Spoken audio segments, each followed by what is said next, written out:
Nora Bennett stared at her reflection in the bathroom mirror, deliberately messing up her hair for the third time.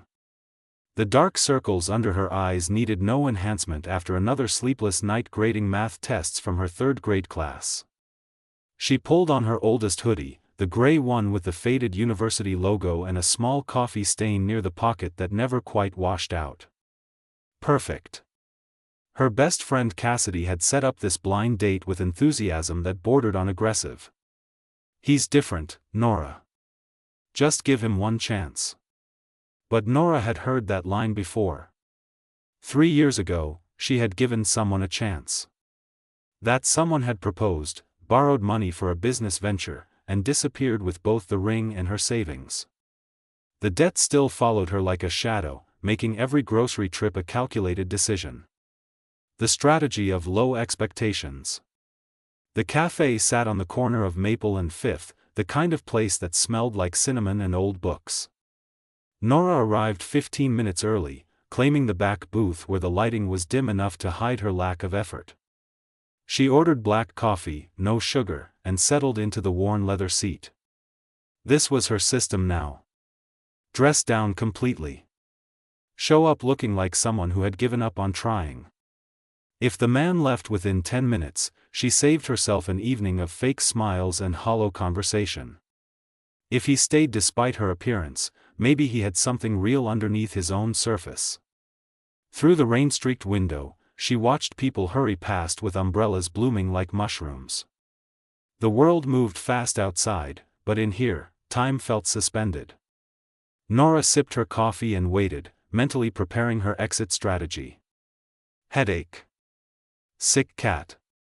Emergency at school. She had a collection of excuses ready. An unexpected arrival. The door opened with a soft chime. Nora glanced up out of habit, then looked again because the man who entered did not match her expectations. Jonathan Pierce was tall without being imposing, dressed in dark jeans and a simple navy sweater that looked expensive only if you knew what to look for. His brown hair showed threads of silver at the temples, and when he scanned the cafe, his eyes held a quiet intelligence. When his gaze found hers, something strange happened.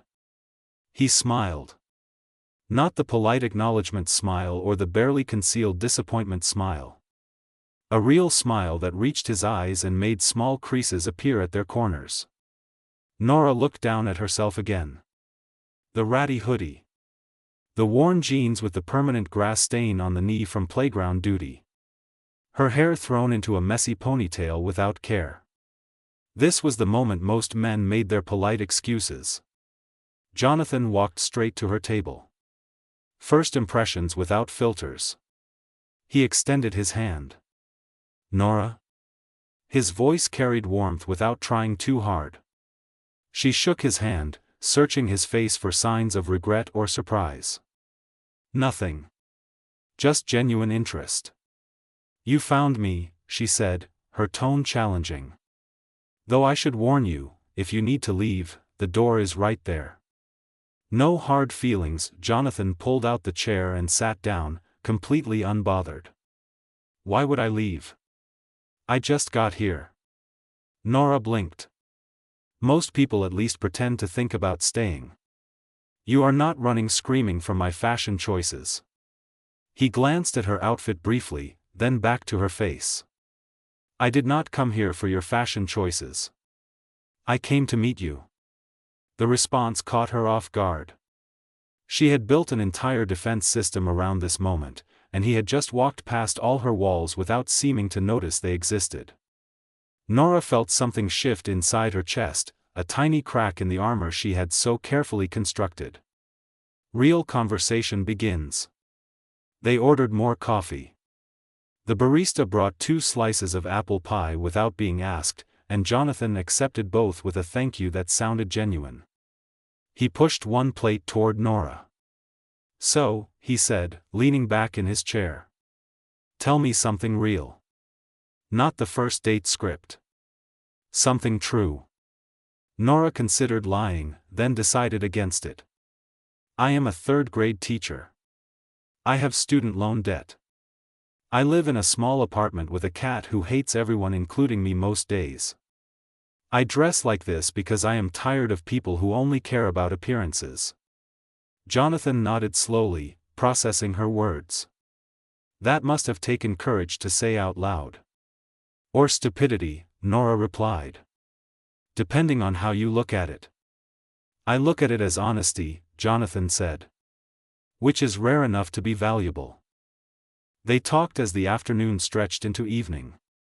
Nora learned that Jonathan worked in technology, something about software development that sounded complicated when he tried to explain it.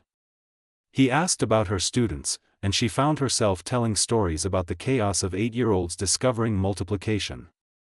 He laughed at the right moments, asked follow-up questions that proved he was actually listening. Something unexpected. The rain outside had not stopped. If anything, it fell harder now, drumming against the windows in steady rhythm.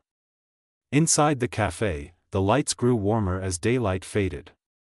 Other customers came and went, but Nora barely noticed them. Jonathan had not checked his phone once. He had not made excuses to leave. He had not looked uncomfortable or disappointed.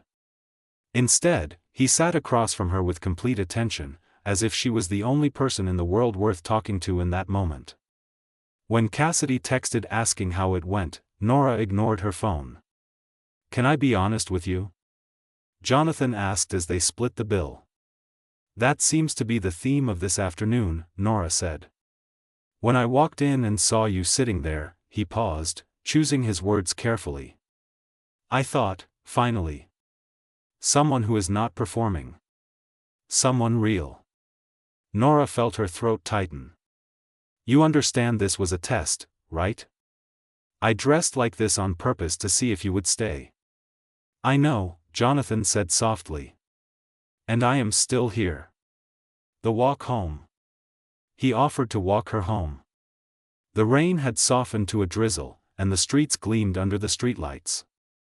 They walked slowly, not because they had to, but because neither wanted the evening to end.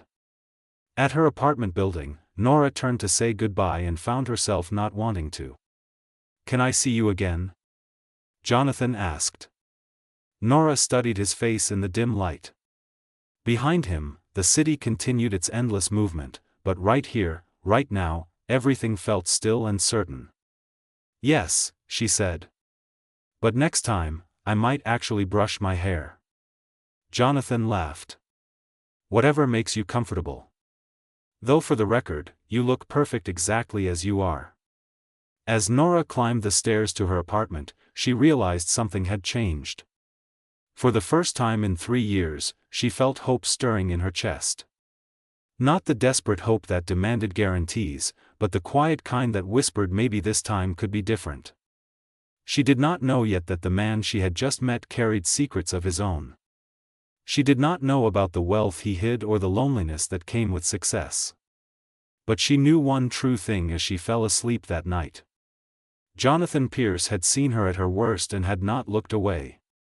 And that meant something real. 3 days later, Nora stood in front of her closet actually caring about what to wear. This realization bothered her more than she wanted to admit. She had built her entire dating strategy around not caring, and here she was, holding up 2 different sweaters like they mattered. Her cat, Buttons, watched from the bed with judging green eyes. Jonathan had suggested dinner at a small Italian restaurant in the Arts District. Nothing fancy, he had said over text. Just good food and better company. Nora had smiled at her phone like a teenager, then immediately felt ridiculous. She settled on jeans and a simple burgundy top, nothing dramatic but definitely a step up from the homeless look. When she checked her reflection, she barely recognized the woman staring back. Not because she looked different, but because she looked hopeful. That scared her more than anything. Discovering common ground. The restaurant was tucked between a bookstore and a vintage record shop, the kind of place where candles flickered in wine bottles and the menu was handwritten on a chalkboard. Jonathan was already there, standing when she entered, and his smile told her everything she needed to know about whether her effort had been worth it. You look beautiful, he said simply. I brushed my hair, Nora replied, trying to keep her tone light. Thought I should make an effort this time. I meant your smile, Jonathan said. But yes, the hair looks nice too. Over pasta and red wine, their conversation flowed easier than the first time. Nora told him about her student Marcus, who insisted that 2 plus 2 could equal 5 if you believed hard enough. Jonathan shared stories about his work, though Nora noticed he kept the details vague. Software development, consulting, problem solving. Nothing concrete enough to pin down. The past that haunts. As their plates were cleared away, Jonathan asked the question Nora had been dreading. Tell me about your last relationship. If that is not too personal. Nora took a long sip of wine, buying time. The restaurant suddenly felt smaller, warmer. His name was Trevor. We dated for 2 years. He proposed. I thought I had found my person. What happened? Jonathan asked gently. He needed money for a business idea. $20,000. I co-signed a loan because I loved him and believed in him. Nora's voice went flat, the way it always did when she told this story. 2 weeks after getting the money, he disappeared. Changed his number. Moved cities. I am still paying off that debt. Jonathan's expression darkened, not with pity but with anger on her behalf. That is beyond cruel. It was stupid, Nora corrected. I was stupid to trust someone so completely. No, Jonathan said firmly. You were brave enough to love someone without holding back. He was the one who failed, not you. The words hit Nora harder than she expected. For 3 years, she had carried the weight of that betrayal like it was her fault for not seeing it coming. Having someone acknowledge that she had been wronged, not foolish, felt like permission to stop punishing herself. Jonathan's hidden truth. They walked along the river after dinner, the city lights reflecting on the dark water like fallen stars. Jonathan had been quiet since her confession, and Nora worried she had shared too much too soon. Can I tell you something? He asked finally. Something I do not usually share on second dates. We are past usual, Nora said. Go ahead. Jonathan stopped walking, turning to face her. When I said I work in technology, that was true but incomplete. I founded a software company 8 years ago. We developed security systems for banks and hospitals.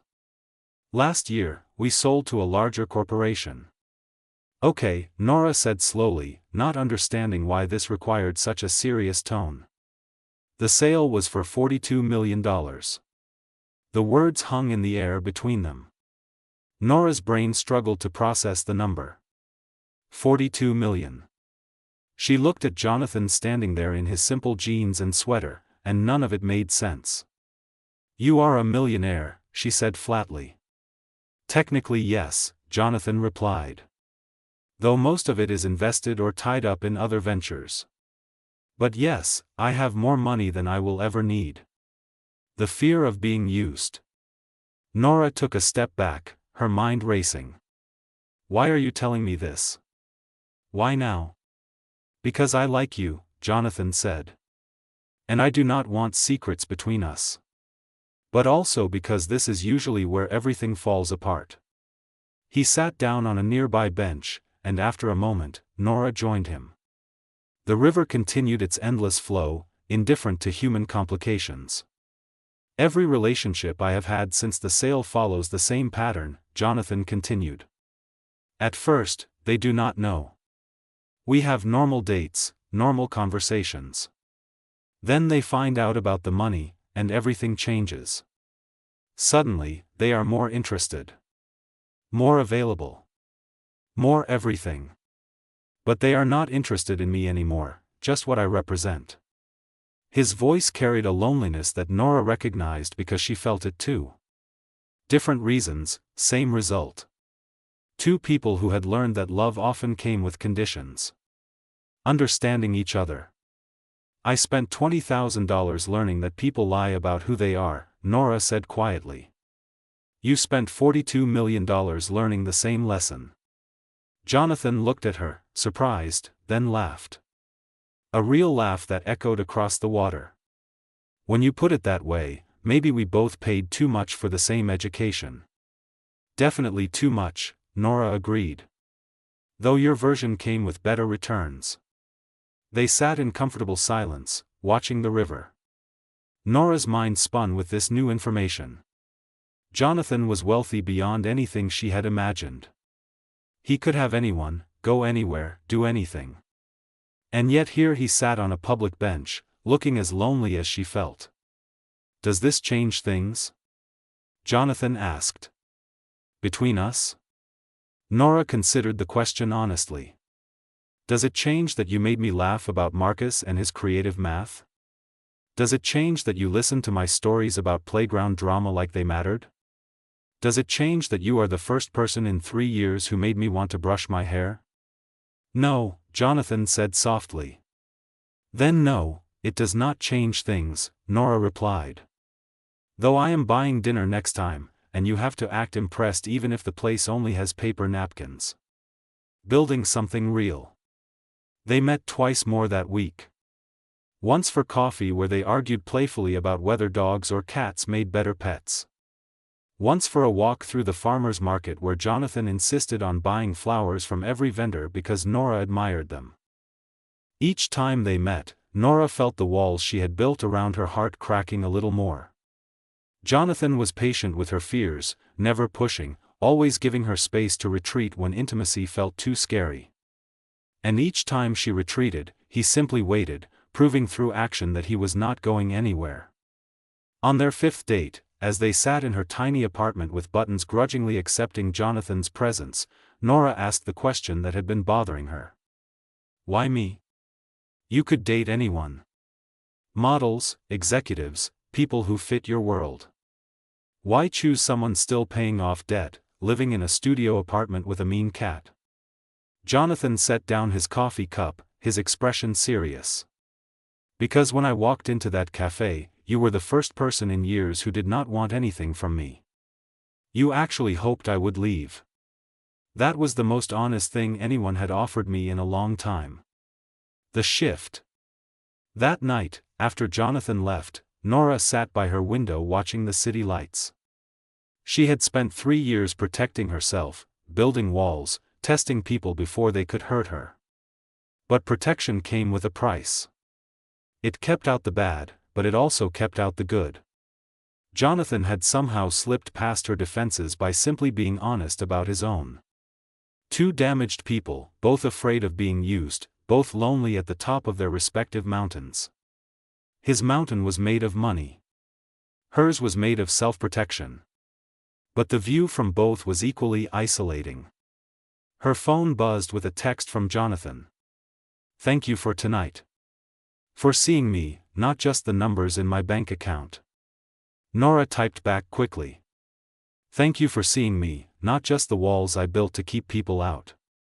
As she lay in bed that night, Buttons curled against her side in rare affection, Nora realized something important. She was falling in love. Real love. The kind that saw past appearances and bank accounts and protective strategies. The kind that was terrifying because it required her to be vulnerable again. But maybe, she thought as sleep pulled her under, maybe being vulnerable with the right person was not weakness. Maybe it was the bravest thing she could do. Outside her window, the city continued its endless movement.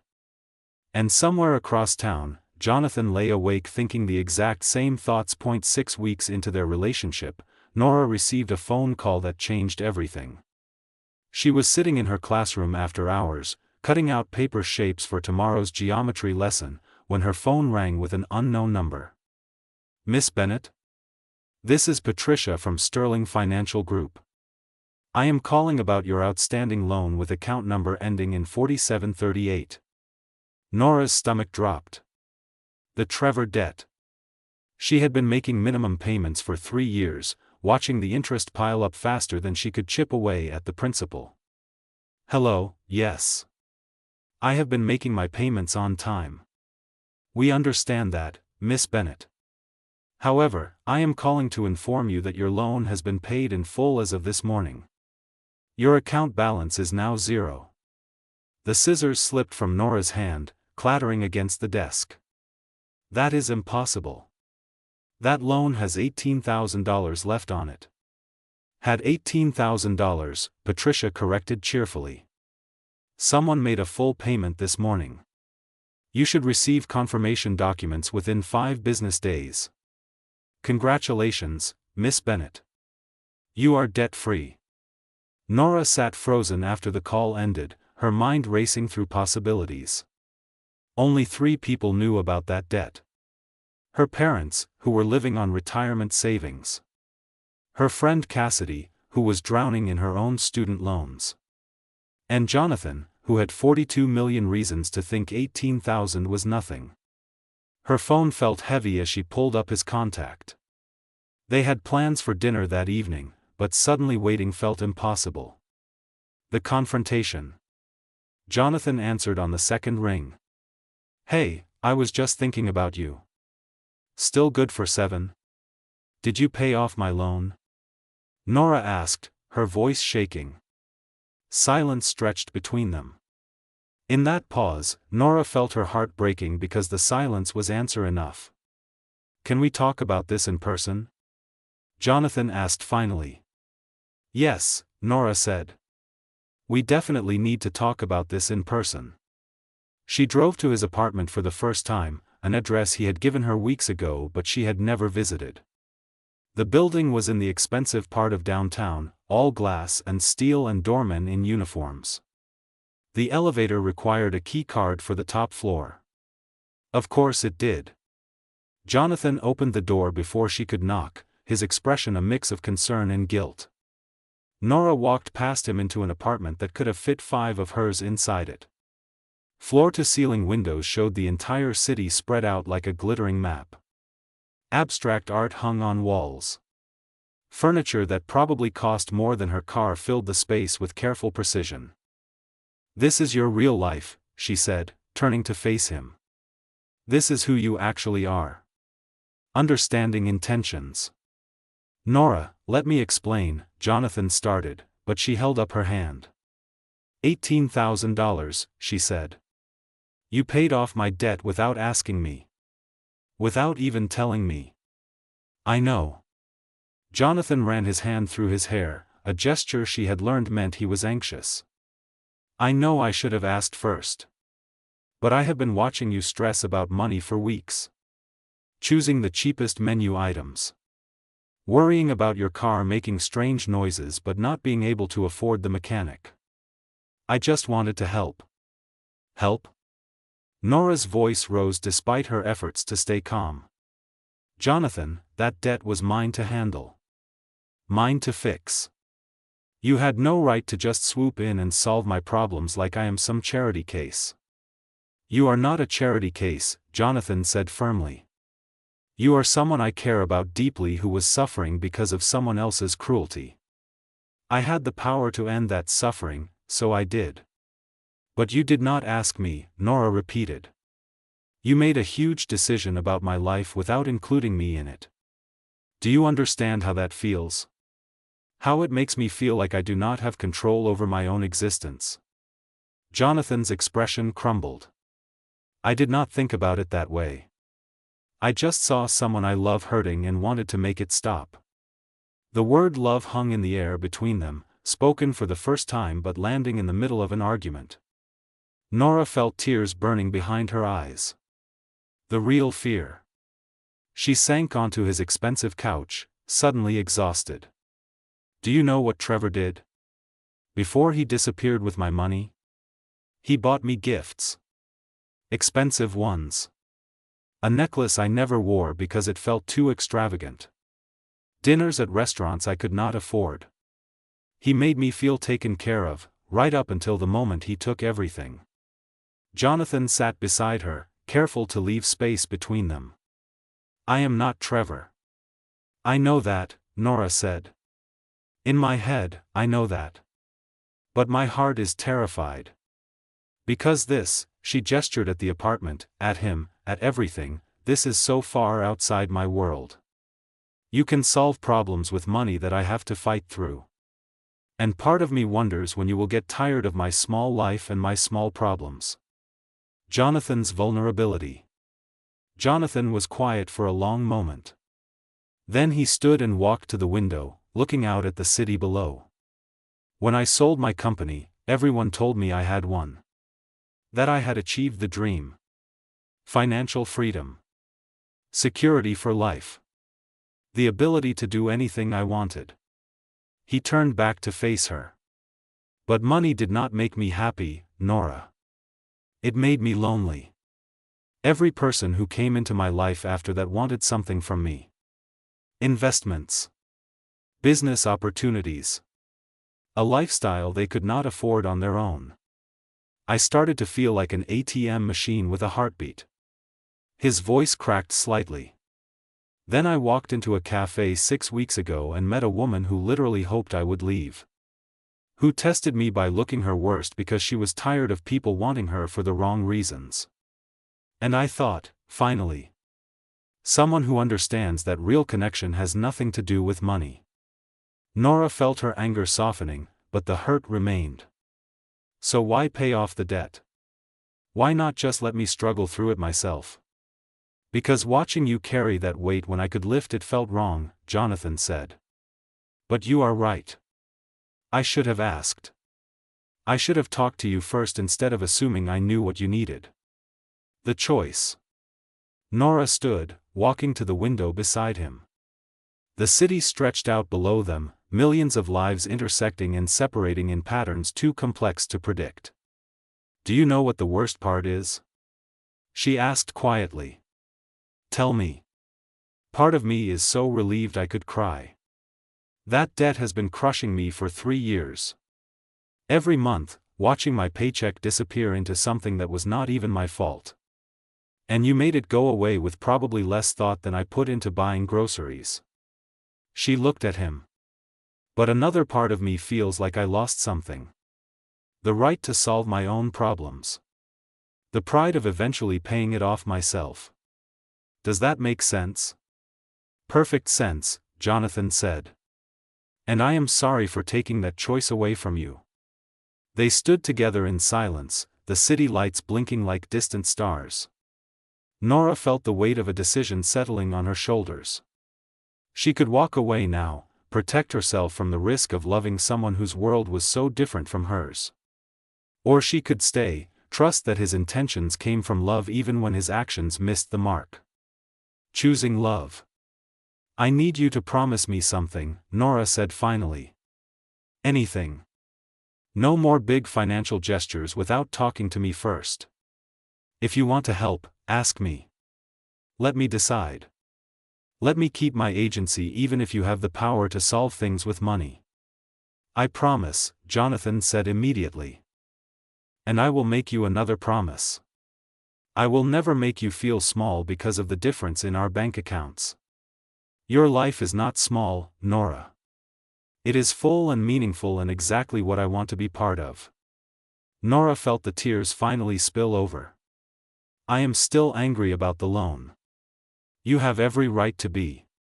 But I also understand why you did it, she continued.